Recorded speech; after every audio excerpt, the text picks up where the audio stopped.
ongoing webinar series on race in higher education.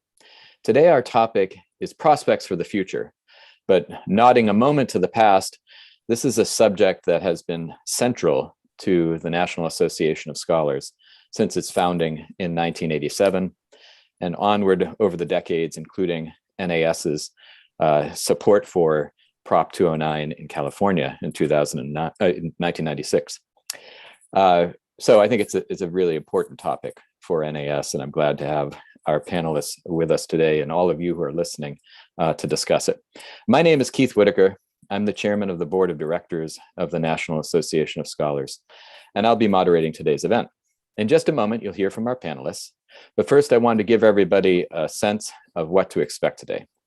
After I introduce our speakers, they will each have 12 to 14 minutes to speak, which is a nice way of saying keep it under 15 minutes. At the conclusion of their remarks, I will read questions from you, the audience, to our panelists. So as you listen and you have questions, please submit those questions using the Q&A box that's at the bottom of your Zoom panel. If your questions don't get answered, you can send them to NAS at randall@nas.org. So that's RANDALL @nas.org. And we will forward them to the panelists. The event is being recorded, and a link to the recording will be sent to the email address that you use to register for today. So again, thank you so much to everyone who's joined us for this event. And now let me introduce our speakers for today. And we're going to go in alphabetical order of last name.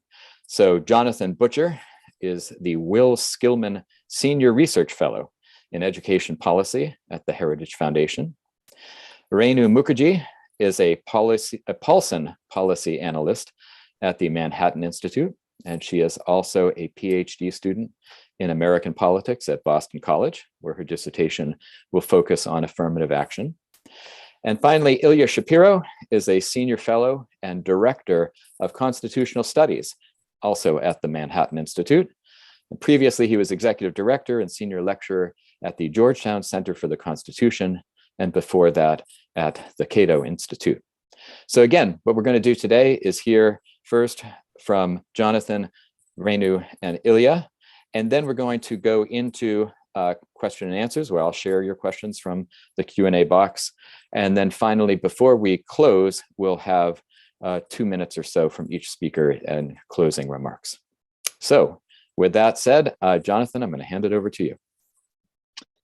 Thank you, Keith, for that introduction, and thank you to the National Association of Scholars for having me this afternoon. And it's really a pleasure to be on this panel, because I think the folks you're going to hear from after me are so well versed in this issue that my introductory remarks, I think, are just going to kind of warm up for what's to come. So in the few minutes that I have to get things going, I'm going to give you 3 points, and we're going to kind of walk through some of the basics here to sort of lay the groundwork for what we expect to see in the higher ed landscape with the decision that we anticipate here in another couple of weeks. So let me give you 3 things. So first, how do racial preferences actually work? I mean, do we really know, or what do we know about how they operate in higher education admissions?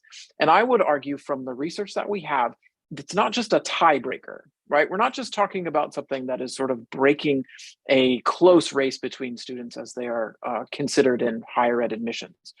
Number 2, I want to talk about mismatch. Mismatch research, I think, is fascinating. It really dates back, I mean, we're talking to even the late 1960s. There were people and researchers making comments about the mismatch of students to institutions because of racial preferences and the policies that generate them. And then finally, colleges are going to try to circumvent prohibitions on racial preferences. What has that looked like in the past? And I'm going to give you just a couple of examples of what that's going to look like. All right, so first, so for those who may not be familiar with the issue, or only vaguely have an understanding of what racial preferences look like in higher ed admissions, we're going to just start generally and talk about the concept of a student's academic index, right? A student's index is a combination of scores of college entrance exams, GPA, class rank, that a college will use and put together a score for a particular student. It's going to look a little different from college to college, but especially in Ivy League schools, these scores are often used, right, and put together for applicants as their applications are considered. So as the Students for Fair Admissions cases demonstrate, though, not all students who are from ethnic minority groups benefit from racial preferences in admissions in the same way. For those who do, college officials will calculate these additional points based on the average numerical difference in academic index scores between minority students and their peers. Now, remember, by 1980, research had shown that 75% of Black students who were accepted at selective colleges received some sort of racial preference. This robs young people of the opportunity to be judged by their own merits. And so, for this reason and others, Americans oppose in surveys the use of racial preferences in admissions, and have for quite some time. Pew Research survey from 2019 found that 73% of respondents said colleges should not consider race in admissions. Notably, nearly 2/3 of Black respondents to the survey agreed with that. 62% opposed racial preferences. 63% of registered Democrats or respondents who lead Democrat opposed the idea, and on, right? This 67% of respondents said that grades should be the top factor, largely held consistent in a similar survey from Pew in 2022. So, we've seen, especially through these polls and others, like a recent Harvard-Harris poll, you've got 3/4, 2/3 or more of people opposing the idea of using race in college admissions. Now, academically selective schools leverage racial preferences to admit students who have not been prepared by their K-12 schools to succeed in such institutions. Academically high-achieving Black students do enter selective colleges and universities and often perform exceptionally well. But these students are demonstrating aptitude and preparation in their applications, and so they don't need preferences for admission. It's research that looks at the students who were admitted after being awarded these additional points on their academic index, which is why I described that at the beginning, often struggle mightily and are unable to compete in their course of study. So that will lead into the mismatch topic that I'll describe here in just a minute. But just to add a little bit more on how we're really, when racial preferences are being used, they're not breaking a tie, right? They're not just the difference between students who may be close in what their application materials may be. So an applicant's GPA, as measured on a 4-point scale, may be multiplied by a figure to make the value worth hundreds of points. Similar calculations are made using ACT college admissions test results. Those, of course, are measured on a scale of 1 to 36. SAT results in the same way, so that when combined, you can get a figure that's represented largely on a 1,000-point scale. So let's take an example here from a book called In No Longer Separate, Not Yet Equal. The researchers show that racial preferences can result in large increases in a student's academic index, equivalent to 310 points on the SAT or 155 total points on a student's academic index. Richard Sander, whose research on this mismatch idea that I'm about to get to in a moment, he said in a 2006 hearing from the US Commission on Civil Rights, he said that racial preferences are not tiebreakers between Black students and their peers, but clear evidence of priority treatment based on race. So that's the issue here, right? That's the problem. That's what we're really describing here. All right, so number 2, what is mismatch and why does it matter? And mismatch is arguably the strongest predictor of bar exam passage. Not only do institutions that use racial preferences treat certain students as inferior based on the color of their skin, and not only is the practice highly unpopular, they create a mismatch between students and the institutions where they enroll. According to the research of Sander and others, Black students are 1/3 more likely than white students with similar academic and personal characteristics to start college. Yet these Black students are less likely than their white peers with similar characteristics to finish. That is because the mismatch theory has been proved time and time again by researchers using different data from colleges, universities, law schools. If an institution adds points to a student's academic index because of his or her race, the student's academic qualifications may not match the school's requirements and the qualifications of other students. As a result, the student is more likely to struggle with the academic workload and even fail. So the index, the academic index, creates this problem then by giving the false illusion that a student may be prepared to succeed in the school in which they enroll. Sander and others began documenting the academic and other harms from mismatch in the late 1990s after California voters adopted Prop 209, which prohibited public employees, such as the California university system, from using racial preferences in hiring or admissions. Though university regents rescinded its ban on racial preferences under Prop 209 in 2001, in the period between 95 and 2001, Sander had a great sort of perfect experiment to use as he looked at what was happening with the students who enrolled before and after racial preferences became, a ban on racial preferences became policy. After the passage of Prop 209, Sander found that graduation rates for Black students rose rapidly. Four-year graduation rates for Black students after the measure passed increased from 22% to 38%. Six-year graduation rates increased from 63% before the proposition to 71% after. Again, the reasoning for this is that students were now more appropriately placed with the schools that match their academic preparation. So the failure to succeed in a school where the rigor does not match a student's academic ability is the most measurable harm from mismatch. Law schools provide a fitting example for this, but it's not the only one. In 1996, researchers Rogers Elliott and A. Christopher Strenta led a team that investigated the use of racial preferences at Dartmouth. They found that Black students with lower scores in high school were more likely to drop out of rigorous STEM programs, right? Science, technology, engineering, and math. The findings were supported in 2004 by research using a much larger data set from the College Board. So what they're showing here is that when students are admitted without having the preparation to go into these programs, whether it's law, whether it's STEM, right? They're being mismatched, right? With the type of assignments and the courses that they're going to be asked to complete once they get to higher ed.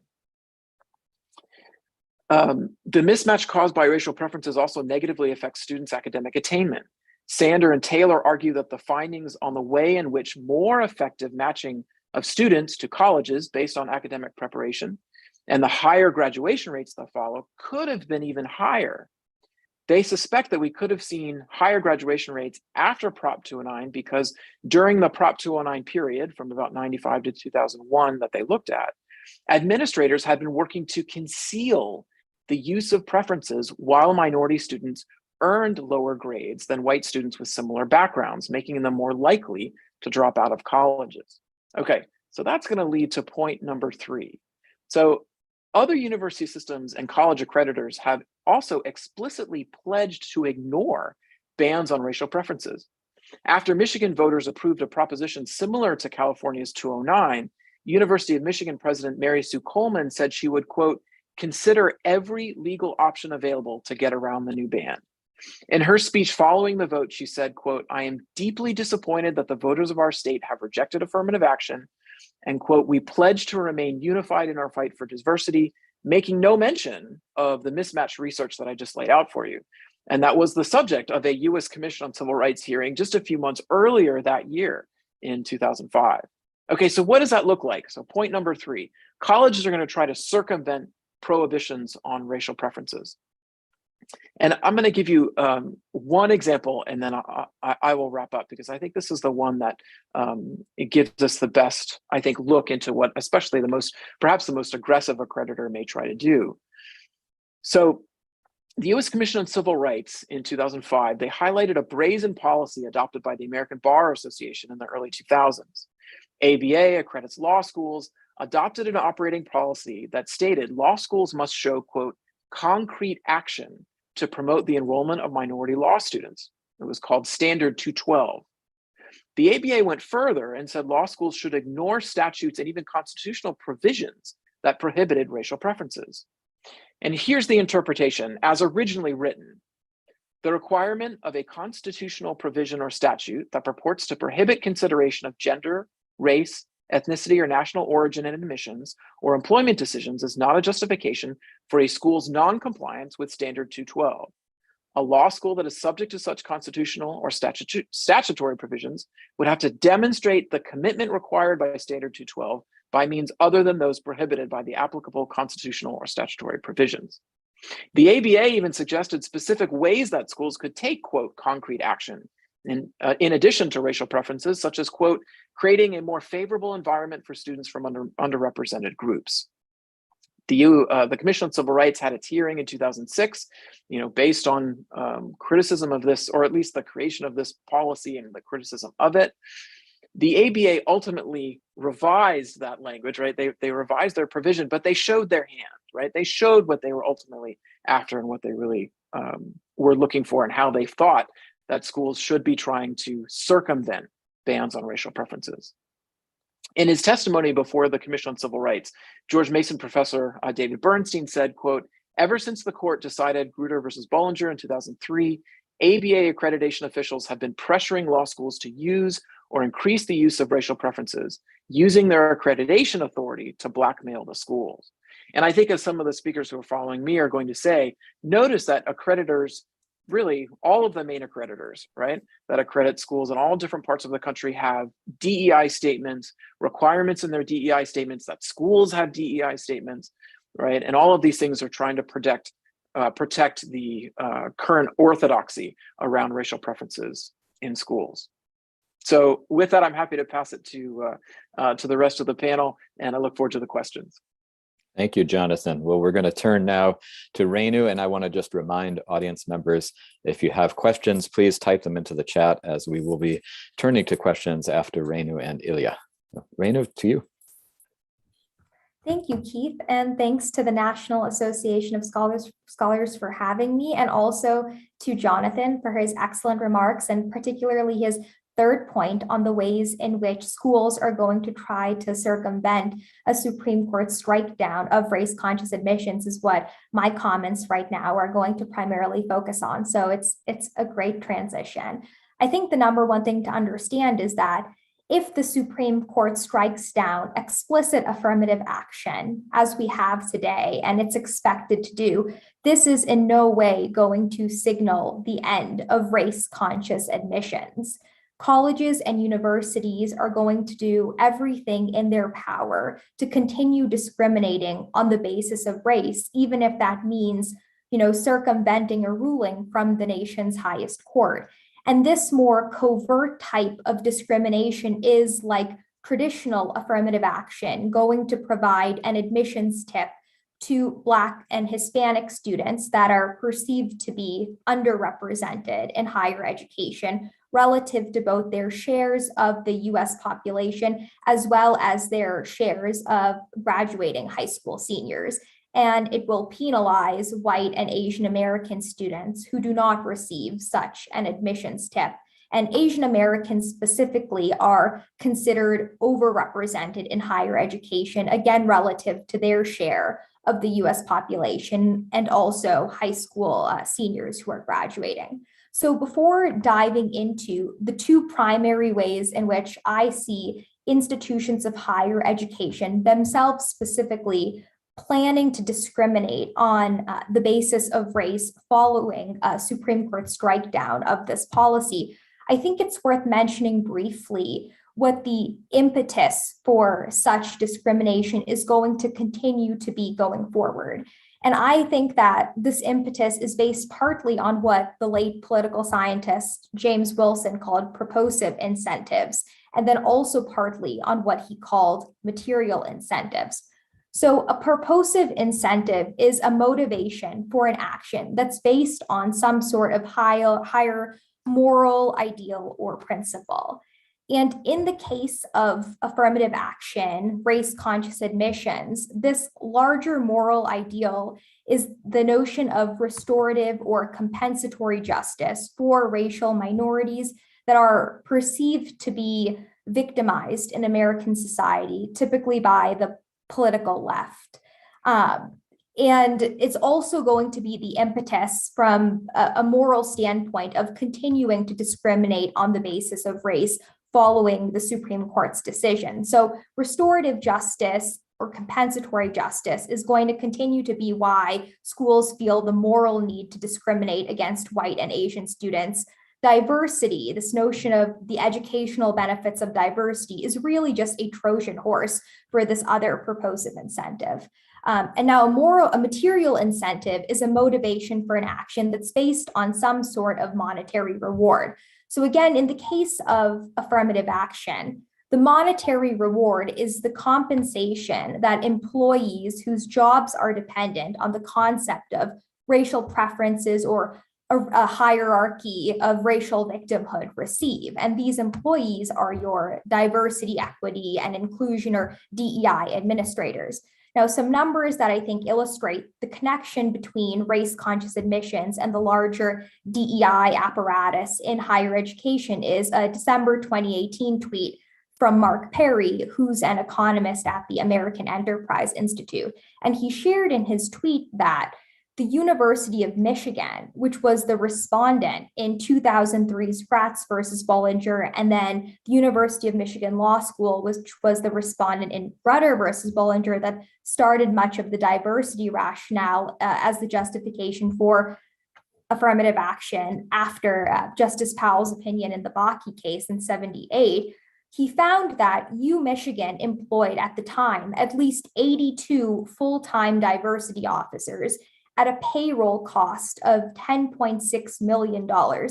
And that number was back in 2018. We're now in 2023, post BLM protests, riots, racial reckoning. So I anticipate that number is much larger. So we can think of the material incentive behind maintaining racial preferences, even in the aftermath of striking down affirmative action, as the foundation to the larger DEI complex. Because if you don't have some sort of racial preference, you don't need a DEI officer. So college administrators are going to be motivated to continue discriminating on the basis of race for the simple fact that many of their jobs depend on it. So there's a reliance interest there.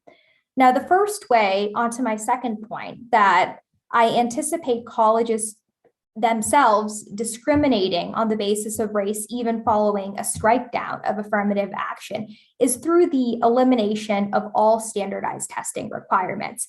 And we're already seeing this trend begin in anticipation of the court's decision. So before going into some instances of that, I think it's worth mentioning what recent data in 2021 show the average SAT and ACT scores of each racial or ethnic group in the US being, because that kind of illustrates why colleges and universities are keen to get rid of this admission metric. So out of a total possible score of 400 to 1600 on the SAT, with 1600 being a perfect score, in 2021, Asian Americans earned, on average, a 1239, whites scored an 1112, Hispanics scored a 967, and Blacks scored a 934. And the ACT tells a quite similar story. So again, in 2021, on average, Asian Americans scored a 24, whites scored a 21, Hispanics scored an 18.3, and Blacks on average scored a 16.3. So by moving to eliminate standardized testing requirements, meaning becoming either test optional or test blind in the case of the University of California system, they don't even allow you the option to submit your test scores as of 2021. Colleges and universities can, in the absence of affirmative action, continue admitting low academically achieving Blacks and Hispanics who might have lower standardized test scores, while placing less value on the higher standardized test scores of certain Asian American applicants. And again, Blacks and Hispanics are perceived to be underrepresented in higher ed, while Asians are perceived to be overrepresented.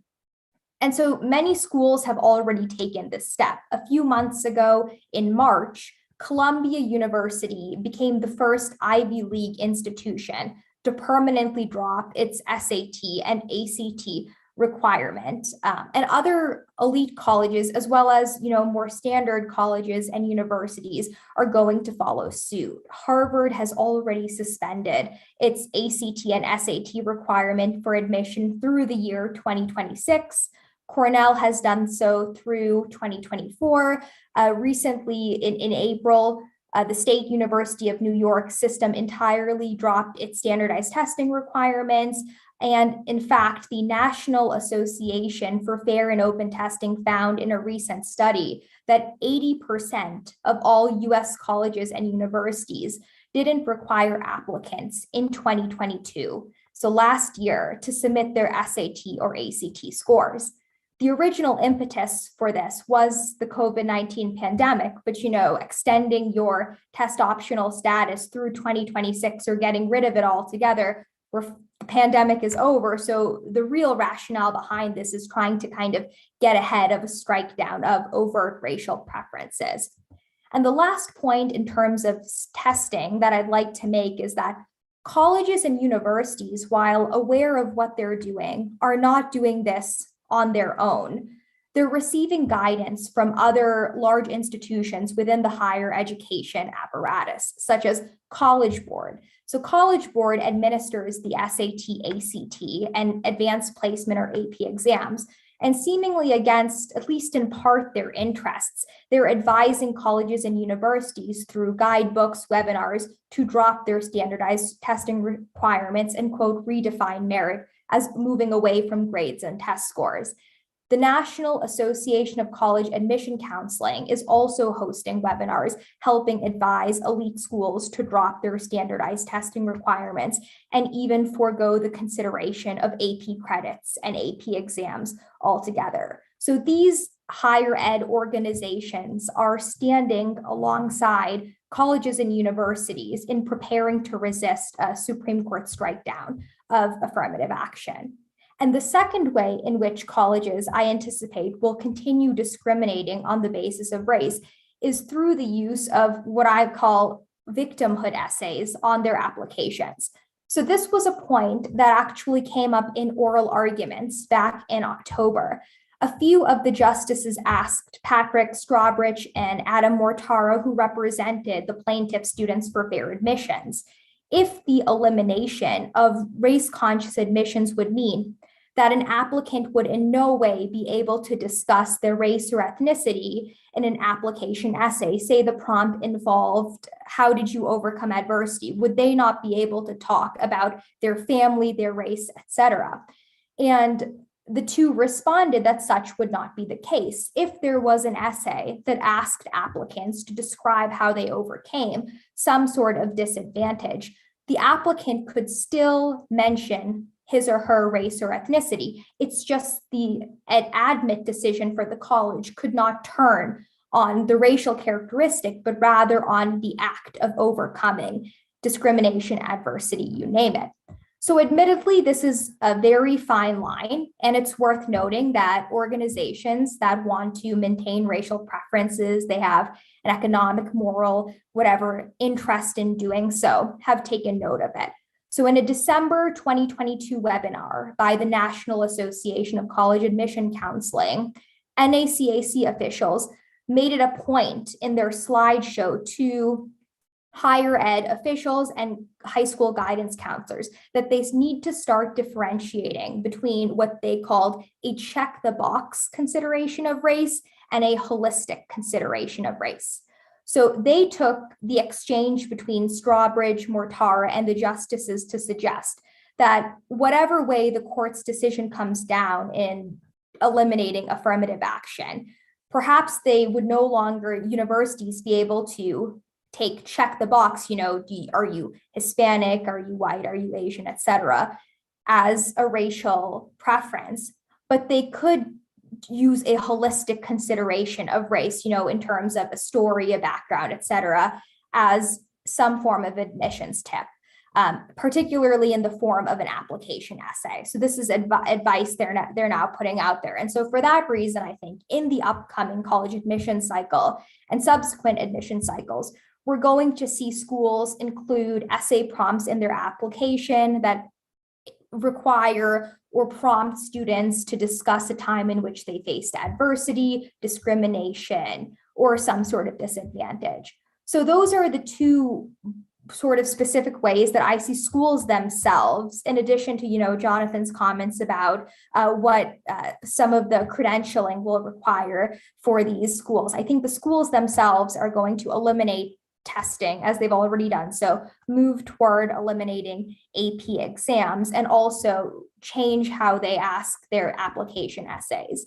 The last point I'm going to make before turning it over to Ilya is so much of what I've said is kind of doom and gloom, and I guess there's reason for that, but I do want to end on a slightly more positive note. And Jonathan mentioned the polling on this in his comments, that 3/4 of Americans basically oppose this policy that now guides much of American life.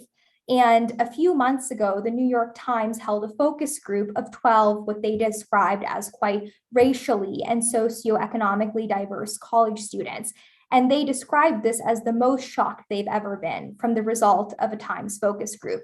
And what they found was 11 of the 12 current college students said that they opposed affirmative action. Many of the 11 students were Black and Hispanic. And the reason they said this was because they did not want their peers on college campuses to think that the only reason they were there was because of affirmative action, and that they were in fact there because of their own merit. And this is something that Jason Riley, for example, has spoken and written to at length, the stigma that this policy places upon its beneficiaries, and many are not in favor of that. So while I think administrators are going to go to great lengths through getting rid of testing and victimhood essays and accreditation to maintain the system following a Supreme Court strike down, I think you will see perhaps an adverse response from the students, but I don't think it will be as negative as I might have a tendency to believe based on what this one sort of strange focus group showed. Thank you. Thank you, Renu, for those comments and that glimmer of hope there at the end. Ilya, on to you. Great. Well, thanks for that introduction and fascinating presentations by my fellow panelists. We actually didn't discuss what we were each going to say, and our order was selected, randomly, alphabetically. But I think this all meshes well together, because even though I've been heavily involved in these debates over affirmative action and racial preferences, I filed a brief in this case, in the Harvard and UNC cases before joining the Manhattan Institute.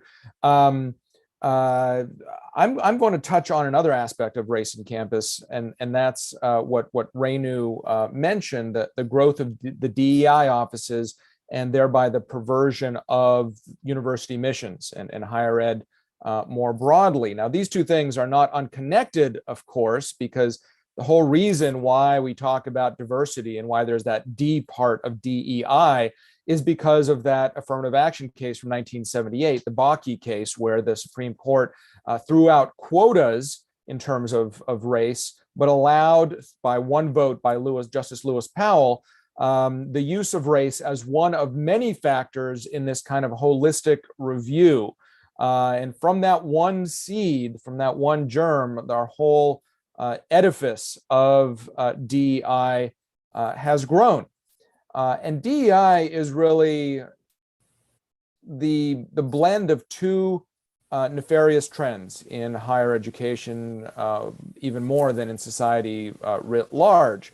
One are these postmodern critical theories that originated, different people place them in different places, from Germany and Austria in the 1930s and 40s, and then migrating to America and becoming critical studies of various kinds in English and sociology departments, critical legal studies in the 70s, critical race theory as an offshoot, questioning systems and structures, the fact that you can't take the law's neutrality as a given, that all of this racism and sexism and illegitimate constructs are baked in, and what we need to do is to tear down all of these structures and understandings based on intersectionality, who has higher and lower privilege, who kind of this oppression Olympics, who is more or less oppressed. That's how you weigh the weight of what they're saying, collective racial and ethnic guilt of various kinds. all of this sort of stuff. But I'm not here to give you a seminar on critical theory, critical race theory, or anything else. But that's, when I was in law school in the early 2000s, we had thought that crit stuff had all long gone by the wayside. There were still some random crits at the margins of certain law schools, but that was all 80s and 90s stuff. But then it came back with a vengeance, right? Die Hard with a Vengeance, the sequel, right? So here it came back as this second trend that I now want to bring in, which is the bureaucratization of higher ed really came in. And so around 2010 was when a lot of schools, the tipping point schools, generally started having more non-teaching staff than full-time faculty. And starting the mid-2010s, people date what Renu called the racial reckoning, or kind of a new appreciation for social injustice, what have you, the shootings of the police shootings of black men in 2013, 2014, and then exacerbated much more by the pandemic addling everyone's minds, and the George Floyd murder, accelerating all of that to the point where now DEI is the largest growing segment of university bureaucracies, which themselves are huge. We've gotten to the point where in many places there are more non-teaching staff than students. There's a joke that at Yale, for example, which is one of the more guilty ones of this, maybe each student should be issued a butler like they had 100 years ago in a slightly different context. And Renu had some statistics from, I think it was 5-6 years ago. There's a newer study that's just excellent from 2021 from Jonathan's colleagues, Jay Green and James Paul at Heritage, of 65 large universities, the Power 5 football conferences, as it were. They represent 16% of all students attending four-year institutions. And they found that the average school has more than 45 people devoted to DEI, which is more than the average number of professors teaching history. It's 3.4 people work for DEI for every 100, something like 4 times the number of people who are legally required to be there to help students with disabilities. And Renu mentioned the University of Michigan, which in that startling tweet by Mark Perry of something like 81 full-time staffers, as of 2021, that's doubled. It's now 163 full-time staffers at the University of Michigan. And let's be clear, these people are not, this is not the debate about whether some professor should be teaching critical race theory or what they're saying in this side of class. Are they advocating Marxism or this or that? Totally different discussion. This is the bureaucracy. These folks, regardless of subject matter, aren't bound by principles of academic freedom. They come from this other tradition of critical studies, of enforcing an ideology that is hostile to the traditional mission of higher ed, of truth seeking and knowledge creation and teaching the next generation. These are people who make 60s liberals afraid, right? The boomer generation, the decades old complaint that conservatives had about liberals taking over the Berkeley faculty lounge. This is something different. I want to make that clear. Affirmative action, racial preferences, that's still part of this decades-long conversation about how to remedy past wrongs and this diversity kind of being a bait and switch for actually it's remedial or what have you. That's the continuation of the same political fight that we've been having for a long time. This growth of DEI and the enforcement of trainings and diversity statements and anti-bias response teams and all of this is new. And that's why the book that I'm writing now, which focuses on law schools, building on my own lived experience with Georgetown, it's called Canceling Justice, the Illiberal Takeover of Legal Education. But the dynamic is similar across higher ed. It's perhaps more worrisome in law schools, as I told the Wall Street Journal in the weekend interview a couple of months ago that they were gracious enough to do with me.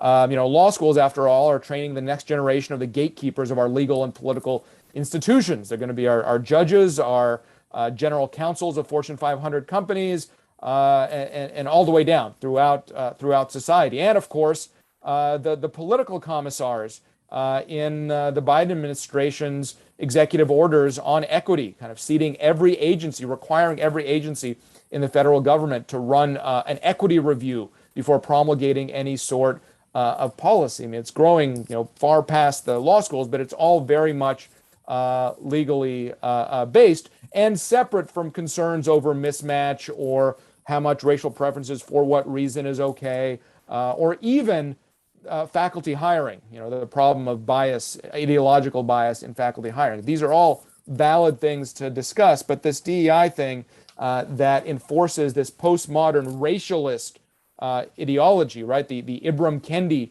the only way to be to stop racism is to be actively anti-racist, taking race into account in everything you do. It's the horseshoe theory, right? Where the Ibram Kendi critical theorists meet with the neo-Nazis that are all about identity politics. And there's nothing hidden in this agenda.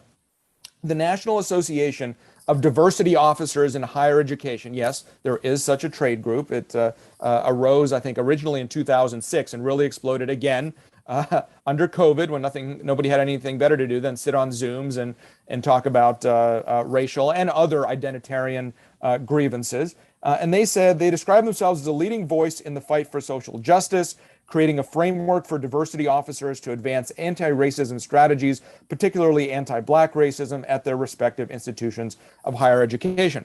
Now imagine if you kind of have a classically liberal outlook on race. You want things to be colorblind, you want people to treat everyone equally without regard to race. That kind of attitude is called racist. I'm not paraphrasing, I'm not making it up. This is, if you look at their training documents, what they've written, the theorists and all that, that's not okay. And in December of 2021, accordingly, the Council for Higher Education Accreditation is an important part of this, implemented its first DEI requirements. So now for this one organization, there are other accreditors. The institutions have to demonstrate that they manifest a commitment to DEI. And what is DEI, right? We keep talking about, we use this acronym and we think it's bad. On its face, the words are great. Who could object to having people with different backgrounds, different perspectives? It enriches, it prevents groupthink, or equity, fairness. You want people to be treated fairly and equally. Or inclusion. You want people to feel welcome on their job, on campus, what have you, right? But it's been perverted in an Orwellian way to essentially mean the opposite, to mean discrimination, indoctrination, and exclusion. If you have those traditional classical liberal beliefs, you are, that's anathema to this theory, and you by definition cannot be a DEI office because it's not a ideology neutral perspective. And so, to be clear, if we want to talk about remedies to all this stuff, it's not about tearing down civil rights laws or anything like that. It's to promote equal opportunity. We have to enforce civil rights laws. And so the model legislation that I developed with Chris Rufo and the Goldwater Institute, Andrew Beinberger, talks about getting rid of DEI bureaucracies, but keeping lawyers and their staffs that deal with compliance with Title IX or the Americans with Disabilities Act or the anti-racial discrimination provisions in state and federal law. That all is fine. The stuff that Gen Xers, all of us here, I think, except Renu are Gen X, or maybe Chance, I guess, who's off screen. What we recognize from when we were in college, all that stuff is fine. What's problematic is these new centers that are against things like free speech, due process, equality of opportunity. What we see that makes the news, the speaker shutdowns, right, at Stanford and Yale, the persecution of faculty, whether my experience at Georgetown or Amy Wax at Penn, or if you saw a few weeks ago, there was an op-ed in the Wall Street Journal by an Ohio Northern law professor, Scott Gerber. He's not even being told what he's being investigated and trying to be separated for to this day. It's a Kafkaesque thing. That's above the waterline. Below the waterline is this illiberal ideology that is largely race-based but has other identitarian aspects. Now, I'll conclude with this. If we were having this presentation 6-9 months ago, I'd be tremendously pessimistic. I'd say, even as society writ large, people are waking up, as it were, to some of these negative trends and pushing back, the pendulum swinging, green shoots. Academia is a lost cause. We're past a critical point and there's no turning back. But as we've discovered in recent weeks and months, in part due to the work of NAS fellow John Saylor, does wonderful work exposing and shaming some of these institutional practices. Some of these structures are, to mix metaphors, Potemkin villages guarded by paper tigers. So most of these deans and presidents and provosts are not woke radicals. They're not social justice warriors.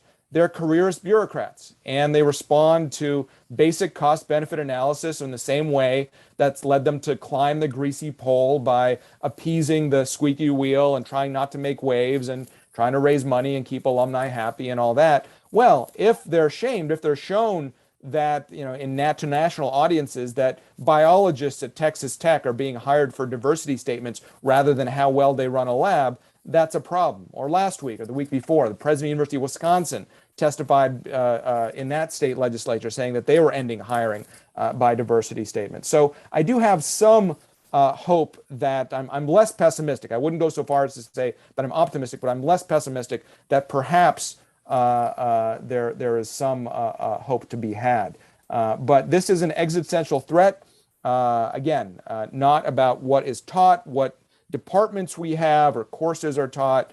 Faculty hiring is a separate issue. I mean, it will be a huge improvement just to get rid of these DEI bureaucracies without touching faculty at all and just having faculty governance the way that higher ed has been done since time immemorial. And then we can go back to the more straightforward fights that we're used to about affirmative action and conservatives complaining that they're not represented on, in teaching and all of that. But the larger underlying threat is the illiberal tendency, which, as I said, in particular in light of George Floyd and the racial reckoning of the last decade, is focused on race.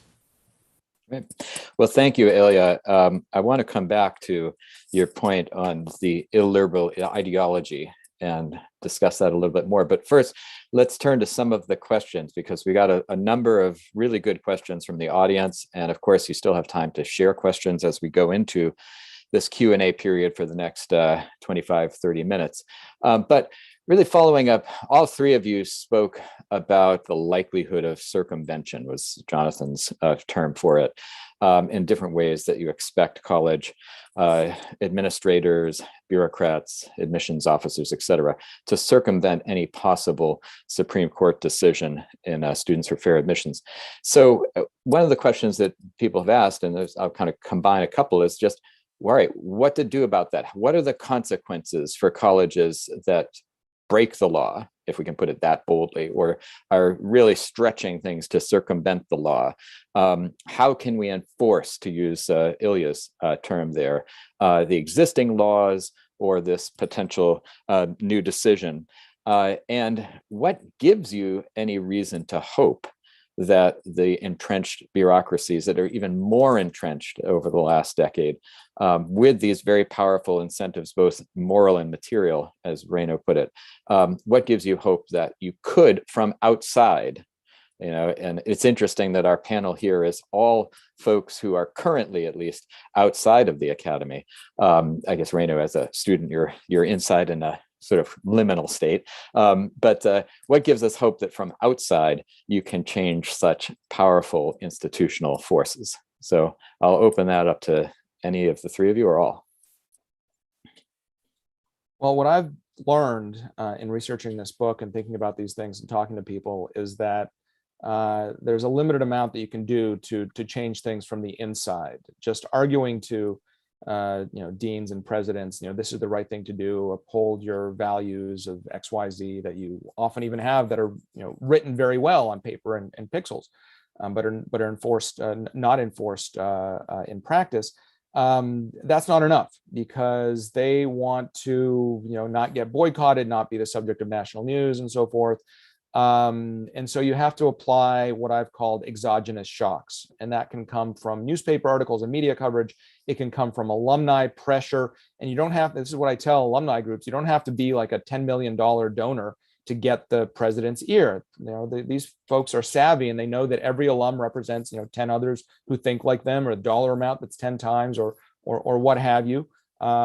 Trustees, there needs to be a reform of trustees, so it's not just people that want to get good football tickets and otherwise rubber stamp whatever the administration does. Employers, judges, about 14 judges have announced they're not going to be hiring prospectively from Yale and Stanford until they show improvement in their speech cultures. Other kinds of employers, look, the people were shouting at Judge Duncan at Stanford, a federal appellate judge, right? Senate confirmed. They were shouting, "We hope your daughters get raped." Does an employer, no matter how progressive that employer is, want people like that? Bar associations, again, I'm more familiar with the legal front, but Texas has already changed, and other bars are in the process of adding to their character and fitness review to see if someone's ever disrupted or done something else that would be not reflective of behavior of someone who's an officer of the law. So there can, and legislation, of course, for public universities, states are the masters in different ways in different states. And so they can control, again, not what professors say inside the class, there are First Amendment issues there, but what kind of bureaucracy is there, what gets funded, things like that. And at the federal level, I testified before Congress about a month ago saying there are already strings on federal funds. Now, I think most of what the federal government does in education is unconstitutional, but if it's going to do it, attach strings that enforce various norms and values as much as you attach norms of whether it's accounting practices for what you do with these federal monies or non-discrimination. So there's room for Congress to pressure as well. So there's different, I'm for an all of the above kind of pressure point solution. All right, thank you. I agree. And I agree on the First Amendment issue as well. I think what's happening in state legislation with undermining DEI offices is really important. I mean, what's going on in Florida, the proposals in Texas and elsewhere, right? I think if we're thinking big picture here about the consequences for universities, I think it will be when state legislatures say that they're no longer going to send public money to fund DEI offices. I would add too, just quickly, so not being an attorney, I don't know what sort of cases are going to be brought against them, but I'll say this, that if we are looking long-term here, right, I would agree with Ilya that doing reform from the inside of some of these institutions is going to be very hard. So let's build new, right? You've got very small attempts like Thales Academy in North Carolina, which I think is important. You've got, University of Austin. There's work being done in Savannah on a new institution as well. I mean, yeah, we're going to have to build new institutions that are committed to the idea of free speech. You've probably seen in the news about in North Carolina, they want to create a new, department or course of study based on the idea of free speech and original principles. Ohio is now talking about this as well. So, I think this concept here that we're going to have to build again is something that's going to gather steam. And I think that given the returns, at least early on, of professors who I've seen unhappy with where they are and going to these places looking for, a new place where they don't have to look over their shoulder every time for a bias response team to come breathing down their neck, I think that there's some promise here. Thank you. Renu, do you want to add anything on what can be done? Lennon's question for us here. Sure, I'll just add one minor point, which is that I foresee the next several years involving continuous litigation trying to show that these schools are still discriminating against white and Asian American students. And while that might seem like a tall task at first, we realize how closely these institutions guard their admissions data. For example, a lot of what came out at the district court level in Students for Fair Admissions in the District Court of Massachusetts was that many of the administrators at Harvard were not all that subtle in discriminating against Asian American students. They have conversations about this with their fellow admissions staff. They have email exchanges that are quite easy to receive. So I think as more evidence comes to light that they're considering standardized test scores, for example, for certain students from particular ethnic and racial backgrounds and not students from others, that'll show that these workarounds are still intended to have sort of, discriminatory intent, sort of disparate impact on white and Asian students specifically. And so I foresee maybe as much as 8 to 10 years of litigation following this decision. But I do think that litigation will show, perhaps, the court comes back and says in a manner similar to Brown, we meant what we said the first time. So I foresee a way to combat potential circumvention by schools, just continuous litigation on this subject. Thank you.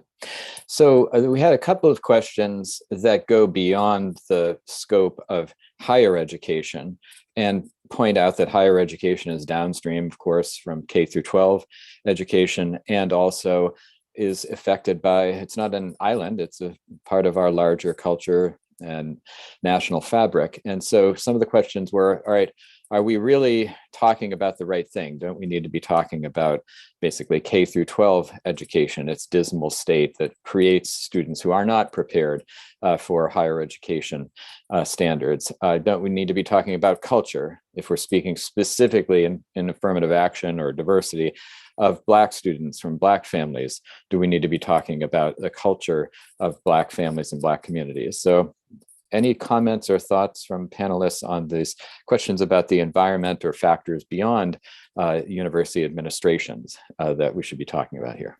Well, I'm a simple constitutional lawyer, so these broader questions are, far above my pay grade. Although I will say that, as Renu mentioned, and I think as Jonathan alluded to as well, this decision, if it goes as people are expecting, to throw out racial preferences altogether, will be welcomed by the American public. I mean, Twitter is going to explode. Legal elites are going to have their heads blow up.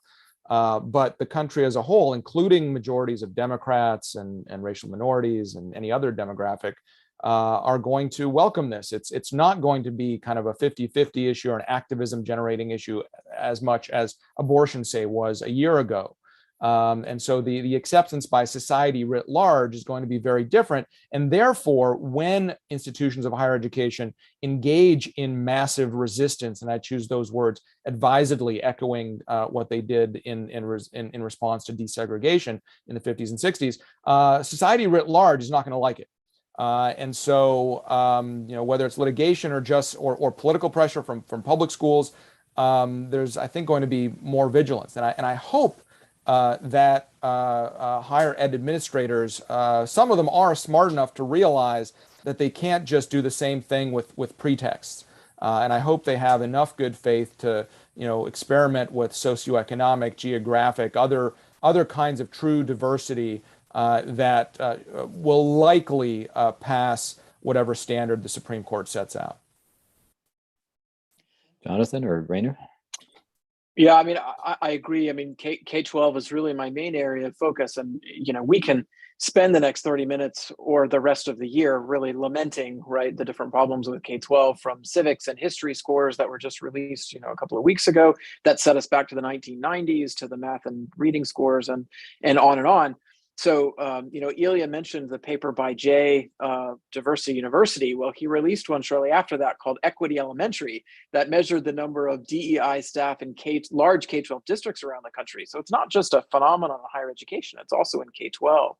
And then so I think part of it is going to be exposing and recognizing that, yes, critical race theory is being applied in K-12 schools. And yes, it is racist. It is discriminatory, ultimately. And so we have to be very, very forthright and unapologetic in saying that there is a concerted effort here to reintroduce discrimination into American society. And when they do that in K-12 schools, you are setting up the same sort of explosive environment that we've seen in higher ed. And one of the chapters in my book, Splinter, talks about how when you watch the YouTube videos of the shoutdowns on campuses, right, at the University of Arizona, I mean, pick your school, right, Evergreen, and on, the students are parroting, they're regurgitating the words and the terms from critical race theory that they've been taught over and over again in these classes, right? Decolonization, intersectionality, white privilege, on down the list. It's like reading, the little red book of critical race theory, the key writings that formed a movement, right? And so when this is introduced in K-12, you're going to generate the same kinds of things. And so I think we've, now these conversations about the creation of classical charter schools and education savings accounts available to all students in a state so parents can choose how and where their children learn, it really takes on, right, new urgency here, because the school choice movement for years and years and years, rightfully so, talked about the importance of school choice because the K-12 system was failing to meet the academic needs, right, of K-12 students. Well, now things have shifted a little bit. We need options for parents because their values are not being represented in community schools. Now we're talking about cultural issues here where parents' ideas and values and beliefs are being, frankly, trodden upon by institutions that are beholden to this new woke orthodoxy. So, we have both academic, sort of achievement related issues here in the school choice movement with the added fuel, I would say, of preserving a pluralist society where different ideas are preserved and discussed and available. So both of these things happening at the same time. Thanks. Renu, do you want to wade into the larger K through 12 or cultural debates? I'll try my best. So while I focus primarily on racial preferences in higher ed, I do study just meritocracy more broadly, specifically exam schools throughout the country. And to Jonathan's point about how this ideology has vastly infiltrated K through 12, I think when you consider the workarounds that colleges and universities are likely to employ based on these trainings that they're doing, the basis is an assault on traditional notions of meritocracy, combined with the quite racist assumption that Black and Latino students cannot be held to the same standard as Asian American and white students. And that's factually wrong, and again, an attack on meritocracy. So what you're seeing in K through 12, as you're seeing the acceptance of DEI and affirmative action and potential workarounds that attack merit, like eliminating standardized test scores, AP courses, you name it, in higher ed, you're seeing a similar movement try to do away with merit-based admissions at selective high schools like Lowell in San Francisco, Stuyvesant Bronx Science in New York, Boston Latin School in Boston, schools in Philadelphia, Thomas Jefferson in Fairfax County, Virginia, you name it. And what the DEI advocates don't realize is many of those students are from marginalized backgrounds or from immigrant families, and they look at these K through 12 programs. So I'm talking about exam schools, but then you have screening or gifted and talented programs that have been a lifeline for many underprivileged racial minority children in these areas. So this overall attack on merit in higher ed is being translated to attacks on merit in K through 12 in selective exam schools. And the notion that you need to do this in order to help underrepresented minority children is factually incorrect. And it's in fact going to harm them in the long run. And, I think everybody on this call can agree, at least the panelists, that affirmative action is a Band-Aid, and it's a Band-Aid way too late. It's not going to stop the bleeding that's already happened. And the way, in fact, you make that worse is by trying to get rid of gifted and talented, other selective exam school, just the notion of meritocracy in K through 12. Now you're seeing California, for example, try to do away with teaching algebra in school. So it's really, affirmative action is kind of the end point, but all of this is starting much earlier on and is not in fact going to solve the problem in any way. Great, thank you. Well, let's take up that point, because I think you raised something interesting there that is part of a number of the questions that audience members have asked, but it's also been in some of the comments that you as panelists have made. And that is, well, I'll take it from the perspective of Ilya's comments, that is affirmative action something fundamentally different than what we're dealing with now with the diversity, equity, inclusion movement? There are those who argue that no, there's a kind of continuity, a moral continuity among these things, even though in practice they take different forms. And so I guess the basic question would be on the moral point that you raised, Renu. There, this moral imperative of compensatory or restorative justice. Because if that's correct, if it's right to make up for past wrongs through present discrimination, then the number of DEI officers, the millions or billions of dollars spent, well, can be justified, right? All right, well, it takes a lot of work to do this. one can even justify certain restrictions on speech and the like as saying there's a true moral good being served by these things. Doesn't mean that one should restrict speech in every way, in every shape, but we can make reasoned judgments about those things. And so I guess when I was reflecting on this panel and the upcoming decision, I was kind of wondering, why aren't conservatives jubilant, right? I know it's not part of the conservative character to jubilate. I also know that, people have been burned before. And even though we don't have a Justice Kennedy on the court right now, it's still possible that, a sort of anti-rabbit could be pulled out of the hat at the last minute. But beyond those, I think, qualities of conservatism that are natural, as it were, it does strike me that people recognize that maybe there is a fundamental disagreement on moral terms here that has emerged in elite opinion, that no longer are people agreeing that equality is the end. And it's just a matter of, well, how do we get there, right? And what steps do we need to take? That maybe there is a fundamental difference about the end, some saying it should be equality, others saying, no, in-group preferences may be more important than equality at this point. And this, again, goes back to some of the things Ilya shared about critical theory. So I guess that's a long-winded way of saying, are we talking about the same thing when we talk about affirmative action and diversity, DEI? Are we talking about, and are we facing, and as part of our challenge, facing that there's a fundamental disagreement about that moral imperative, especially within our elite opinion? If not, the American public as a whole may disagree with this, but the people who shape education, media, government, are we really facing a fundamental disagreement there? And that's part of what has conservatives still worried, even in the face of a possibly positive decision.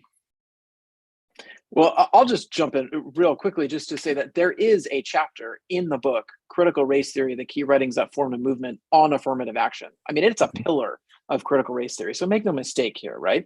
And I would say that it absolutely is a moral question. I mean, Gunnar Myrdal wrote about this in the 1940s, that these are the things that Americans as they have sleepless nights about what's going on with race in the United States and how it conflicts with our founding ideals of freedom and opportunity.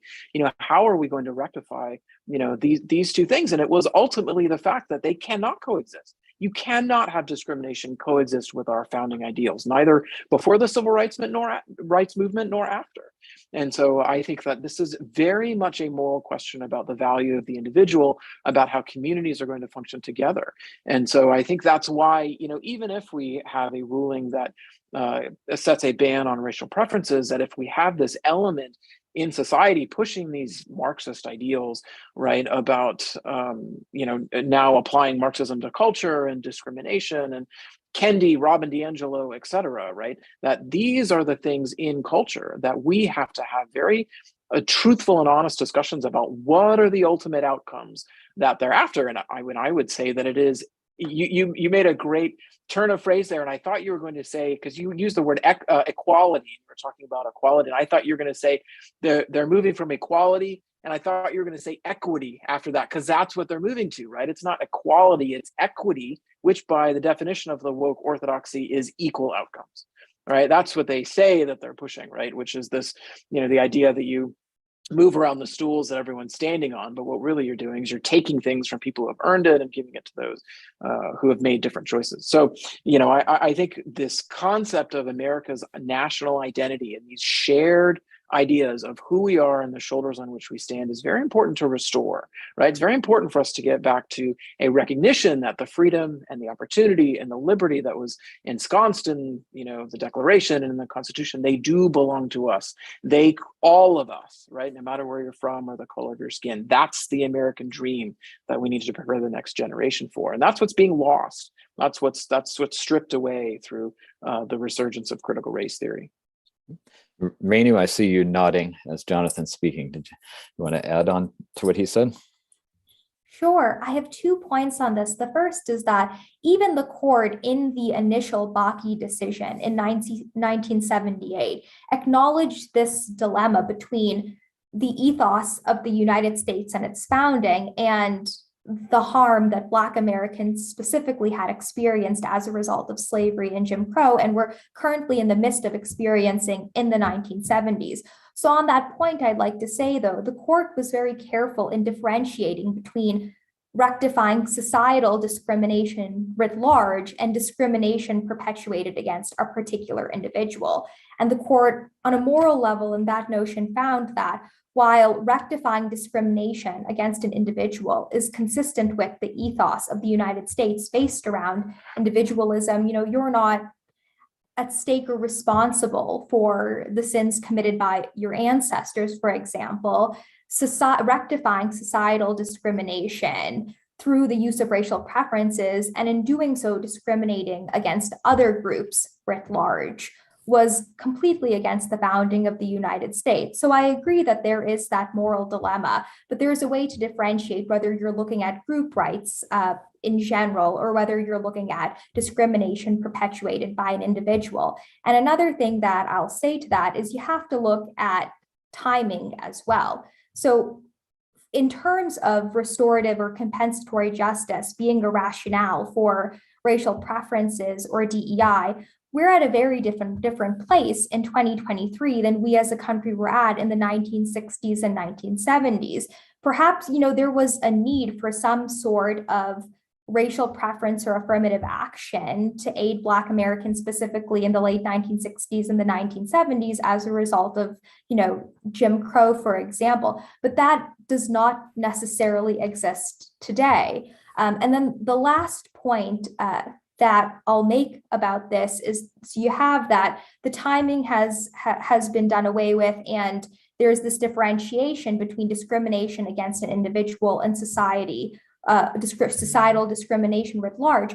But we're also no longer in a situation in the United States where it's primarily Blacks and primarily whites. And this is a point John Scretany makes in his book, The Minority Rights Revolution, and the expansion of affirmative action policy to include other underrepresented minority groups and the effects it could have. And so can you make a similar societal discrimination claim against other racial minority groups? And the last thing I'll say is that Asian Americans, the sort of meaningless racial category incorporating dozens of different origin groups, are all perceived to be, elites in American society. And as a result, you have poor Vietnamese children, poor Chinese children, poor Bangladeshi children, for example, being discriminated against in higher education admissions because the sort of, restorative justice, Black-white rationale is still being applied, and it doesn't necessarily make sense today. And so those are ways in which I think you can differentiate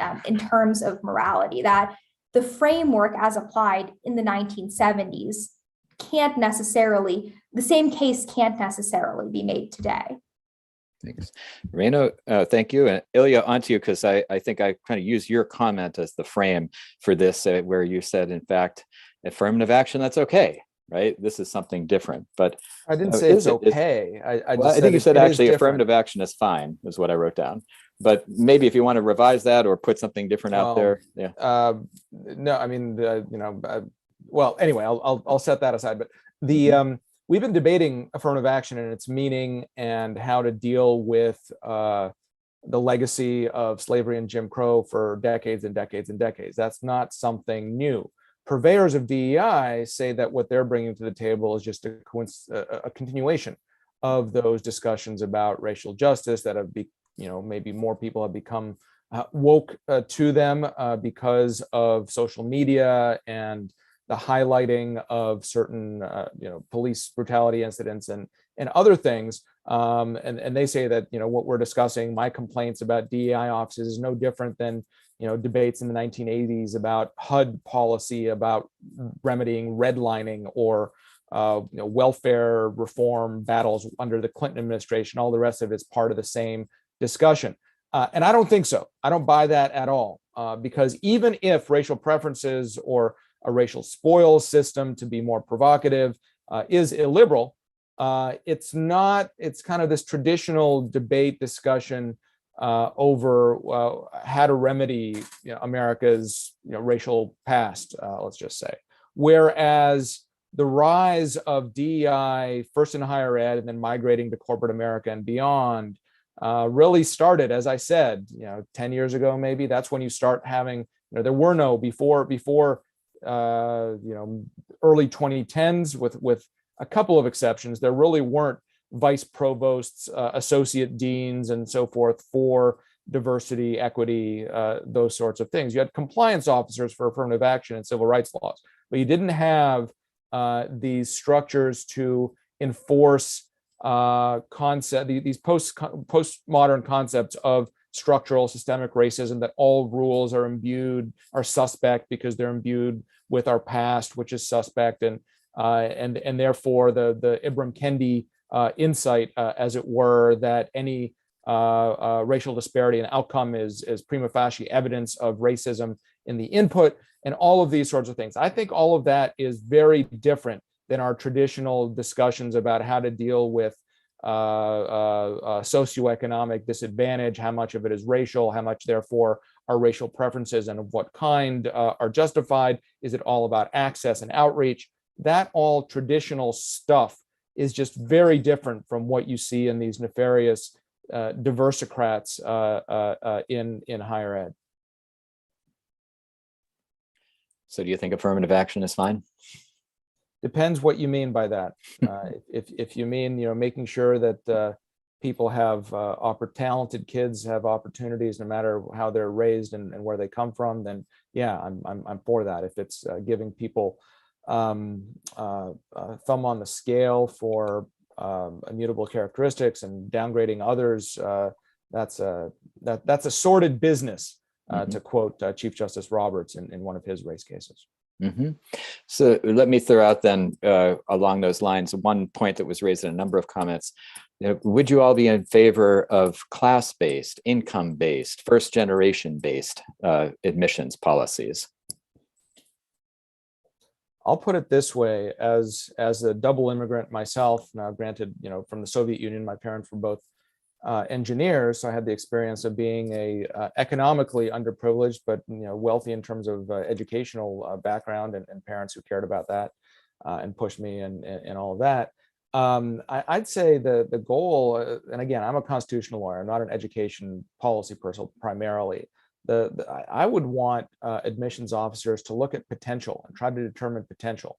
And so you look at the diamonds in the rough, and you look at the kids who went to high schools that didn't offer a full plethora of AP classes and 800 extracurriculars and subsidized spring break trips to build irrigation ditches in Guatemala and burnish your resume in all sorts of ways. But look at writing samples, look at passion, look at all of these. It's an art, but it's not purely just putting your thumb on the scale.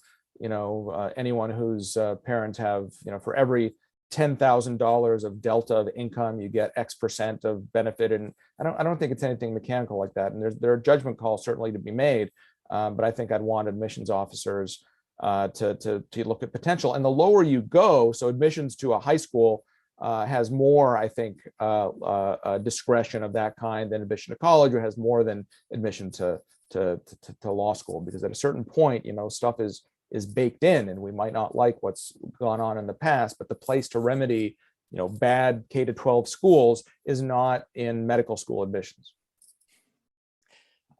Renu or Jonathan, you want to comment on that possibility of maybe bending the principle of individual, focus on the individual, to maybe focus on class, income, first generation?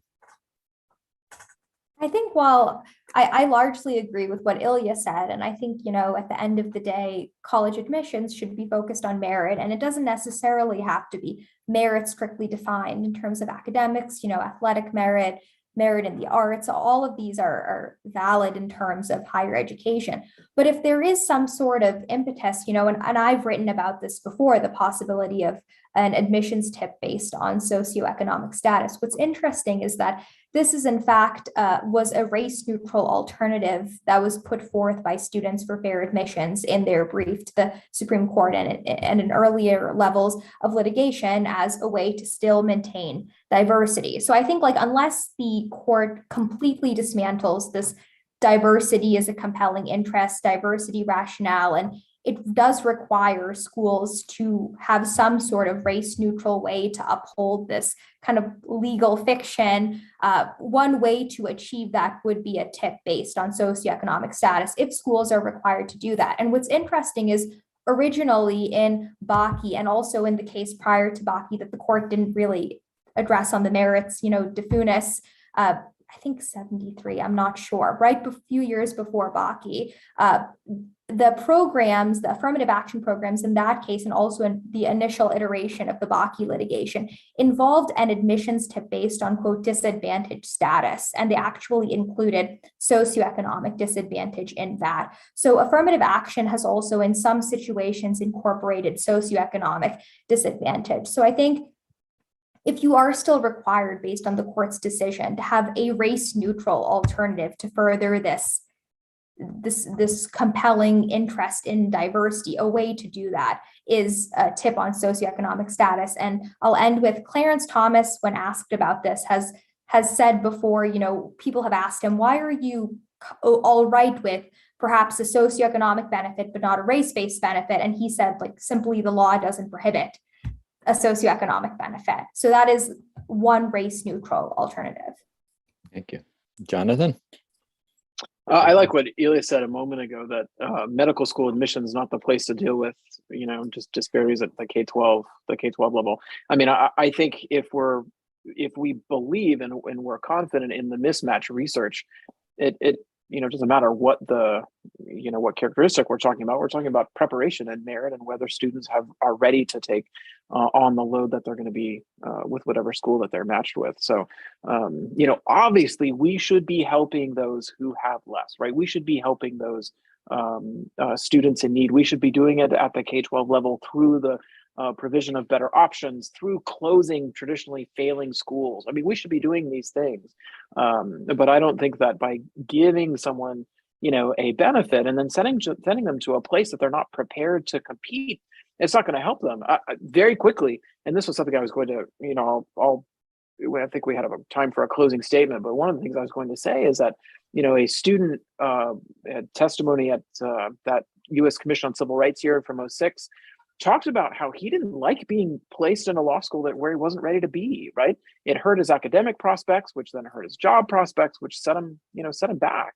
And so it's also a vicious cycle, because another aspect of mismatch or consequence is that members of racial minorities tend to cluster in the lower quartile and quintile of GPA at those schools, and that breeds resentment that maybe there is something to this critique of structural racism. Yeah, exactly. And so we wind up perpetuating sort of a loss of confidence, right, among these students too. Yeah. Mm-hmm. Well, great. Well, I think that's a good place for us to begin to end with the concept that maybe the way to stop discriminating on the basis of race is to stop discriminating on the basis of race, as somebody said. But I do want to give you time to have that's why I have so much hope, dare I say, confidence in the outcome of this case, because if John Roberts is the so-called squish, well, he's the one who authored that line and others. And so, I don't even think that he'd be the sixth vote here. He's probably the fifth. Mm-hmm. Well, good. So let's end on a hopeful note. I want you each to have a minute or so to offer a closing comment. Before we do that, I want to thank the audience for listening in to this webinar from the National Association of Scholars. And before we go to the panelists' closing comments, I just want to say a couple of things about how you can help NAS. The first is that if you're listening to this and you're not already a member of NAS, what are you doing here? No, more seriously, why don't you join? It's very easy to do so, and it really does help NAS because we are a member organization, and that gives what we do a lot of prominence and weight. Secondly, if you are a member of NAS already, or you just want to help out even more, please donate. And you can easily donate to NAS at nas.org/donate. You can join at nas.org/join. So then finally, I one way to help NAS in addition is to just share this webinar. You're going to get a link of it sent to your email that you signed up with. So share it with people who might be interested in this topic, whether within higher education or without, because I think we've had a lot of great suggestions from panelists about what to do and a lot of probing discussion of some of the underlying challenges here. So finally, if you asked a question and it didn't get answered, we'll certainly forward it to the panelists. There are a lot of good questions here that we just don't have time for right now, and that's always the regret of these events. But we will forward them to the panelists and give them a chance to follow up with you. So with that said, I'll now turn to our speakers. Let's go in the same order as we did before for a minute or two of closing comments. So Jonathan, we'll start with you. Well, thank you so much, and thank you to the panelists for allowing me to be a part of this, and to National Association of Scholars for the event. So let me just quote to something that I alluded to a moment ago. So Richard Sander, whose research I've mentioned several times in my remarks, he said several studies have found that large racial preferences are directly associated with more negative self-images among the recipients. We're not talking about trivial matters, acting like snowflakes here. We're talking about doubt that will lead to later academic and professional failures. So in the USCCR's report from its 2006 hearing on racial preferences and the American Bar Association, they quoted a student's email who was at the University of Colorado School of Law. And he said this: "I do not believe the University of Colorado School of Law should have admitted me into this school in the first place. CU has known year after year, decade after decade, that underqualified students such as myself consistently fall in the bottom 5% of the class and disproportionately fail the Colorado bar exam. Nevertheless, CU has done nothing that effectively helps underqualified students receive grades that fall within the bell curve." So, we've talked about mismatch, we've talked about all the various harms that come from this, but you are setting students up to fail. And if we really want students either from ethnic minority backgrounds, from low income homes, from single parent homes, whatever, right? If we want these students to succeed, then we need to set them up for success. And doing so by way of racial preferences doesn't do that. It causes harm to these kids. It sets them up for failure. And so we have to be talking about ways to get rid of this DEI structure that Ilya talked about, to deal with this underlying current in the culture that discrimination is appropriate in any form. Thank you, Jonathan. Renu. Thanks, Keith, and also to the National Association of Scholars and Jonathan and Ilya for having me participate in this panel today. It's been great. I just want to end by noting that while this wasn't the subject of my remarks today, it's what primarily my research focuses on, and it's the adverse effect that this policy has had on Asian American children throughout the country. To be told that your personality is negative, that if you say you want to be a doctor, or you play a stringed instrument, or you talk about your family's immigration story to the US, and to be told that that makes you less than, and that you shouldn't be admitted to an institution of higher education because of that, is damaging generations of Asian children throughout the country. And so while my remarks and other remarks today focused on the way in which colleges and universities might try to circumvent this decision, I just think a decision striking down this policy, this lawsuit that has been brought by a group of Asian American children and their families saying, racial discrimination in any form is wrong, a court ruling in their favor is going to be symbolic, not just positively for the country as a whole that opposes this policy, but also will tell Asian American children that no, you do not deserve to be discriminated against because of your race or ethnicity. You deserve equal treatment under the law. So I think the symbolic nature of the court's potential strike down of this policy is immense and will provide a lot of hope to a large group of children throughout the United States. Thank you, Renu. Ilya, you have the last word. Well, I'll repeat myself repeating John Roberts, that it's a sordid business, this divvying us up by race. And it's so sordid that the advent of these DEI structures have actually failed on their own terms. If you look at student climate surveys, if you look at faculty surveys, people are less comfortable being on campus. They feel less included. They feel less comfortable with racial and ethnic difference.